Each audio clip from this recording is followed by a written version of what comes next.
Dobytí Chomutova.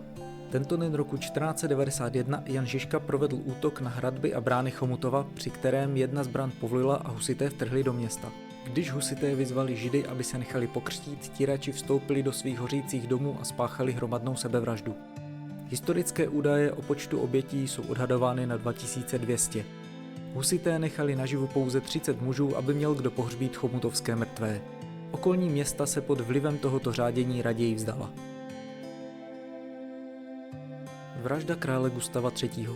Tento den roku 1792 král Gustav pořádal veřejný maškarní ples v budově opery, kde skupina nespokojených šlechticů plánovala zavraždit krále a obnovit pořádek v zemi.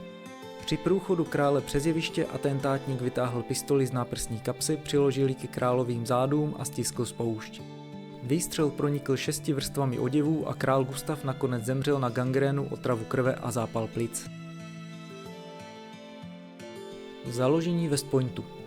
Tento den roku 1802 prezident Thomas Jefferson, který krátce po svém uvedení do úřadu prezidenta nařídil, aby byly uvedeny do pohybu plány na založení vojenské akademie Spojených států amerických ve West Pointu, podepsal dekret zřízení a financování školy zákonem o vojenském mírovém založení z roku 1802.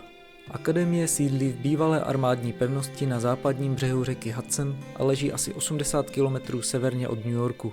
Známými absolventy jsou například americký generál Ulysses S. Grant, bývalý prezident Dwight D. Eisenhower, astronaut Buzz Aldrin nebo spisovatel Edgar Allan Poe. Založení Scotland Yard. Tento den roku 1829 vytvořil Robert Peel s implementací zákona o metropolitní policii schváleného parlamentem v roce 1829 metropolitní policii.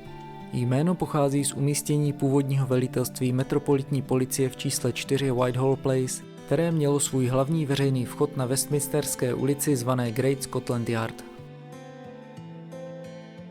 Porušení Versailleské smlouvy. Tento den roku 1935 Adolf Hitler nařídil Německu, aby se přezbrojilo v rozporu s Versailleskou smlouvou.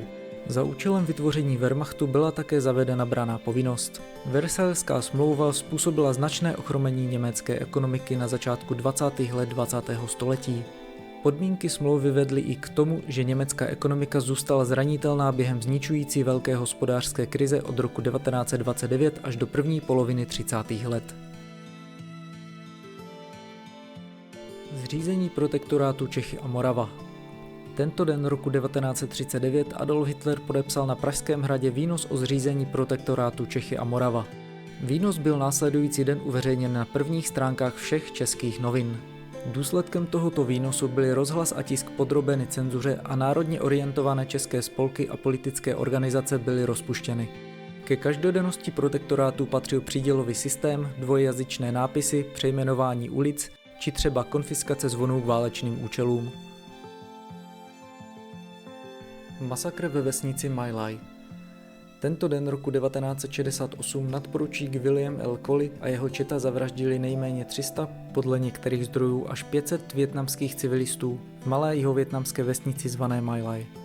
Incident po svém zveřejnění v listopadu 1969 přispěl k růstu domácí opozice vůči zapojení Spojených států do vietnamské války a odhalil také velkou míru skrývání důkazů o vraždění nevinných civilistů. Nehoda supertankeru Amoco Cadiz. Tento den roku 1978 se potopil u francouzského břehu vlivem bouřlivého počasí s vichřicí supertanker Amoco Cadiz, což mělo za následek dosud největší únik ropy svého druhu v historii. Nepříznivé počasí vedlo k úplnému rozpadu lodi, než bylo možné z vraku odčerpat jakoukoliv ropu, což vedlo k vylití celého nákladu 220 000 tun surové ropy a 4 000 tun topného oleje do moře, čímž byla způsobena škoda ve výši $250 milionů na rybolovu a turistických zařízeních. Konec otroctví v USA. Tento den v roce 1995 Mississippi formálně ratifikuje 13. dodatek Ústavy Spojených států a stává se posledním státem, který schválil zrušení otroctví. S ratifikací Mississippi a jeho certifikací v roce 2013 byl dodatek nakonec ratifikován všemi státy, které existovaly v době jeho přijetí v roce 1865. Připojení Krymu k Ruské federaci. Tento den v roce 2014 se obyvatelé Ukrajinské autonomní republiky Krym a města se zvláštním statusem Sevastopol vyslovili ve sporném referendu k přičlenění Krymu k Ruské federaci. Pro připojení k Rusku údajně hlasovalo více než 96% zúčastněných voličů. Výsledky tohoto referenda neuznaly Spojené státy ani Evropská unie. Státy v uskupení BRICS, sdružené Ruskem, se proti krymskému referendu nepostavili ani je výslovně neuznali jako legitimní.